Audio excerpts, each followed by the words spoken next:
স্বামীর নাশুকরি করবেন না, এটা বড় কবিরা গুনাহ।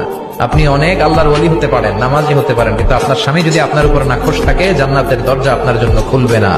বিশ্বনবী ফাতেমারে বললেন, ফাতেমা, আলী কোথায়? ফাতেমা বলল, আপনার জামাই আলী আমার সাথে ঝগড়া করে বাইরে গেছে। বিশ্বনবীর চেহারাটা আগুনের গোলার মতো লাল হয়ে গেল।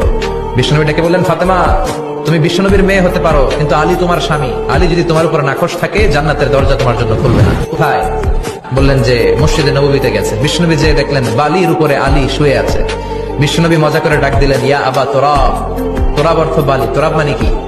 বিশ্বনবী ডাক দিলেন, ইয়া আবা তোরাব, মানে হে বালির বাবা আলী, ওঠো। এখন আলী ওঠে না, রাগ করে আসছে। বিষ্ণুনবী এদিক দিয়ে তাকায়, আলী ওইদিকে তাকায়। বিষ্ণুনবী ওদিকে আসলে আলী এদিকে তাকায়। মনে মনে এতক্ষণ আপনার মাইয়াই গুতাইছে, এখন আপনি গুতাইতেছেন। বিষ্ণুনবী যাই বললো, আলী রাগ করো না, ওঠো, তুমি আমার চাচাতো ভাই, আমার ঘরেই তো তুমি মানুষ হয়েছো। ঘাপটি মেরে হাতটা ধরে টান দিলেন। সেদিন আলী উঠতে বাধ্য হলেন। বিষ্ণুনবী কারো হাত ধরে টান দিলে ওই লোক বসে থাকতে পারে? উঠে গেলেন, ঘরে নিয়ে আসলেন। নিয়ে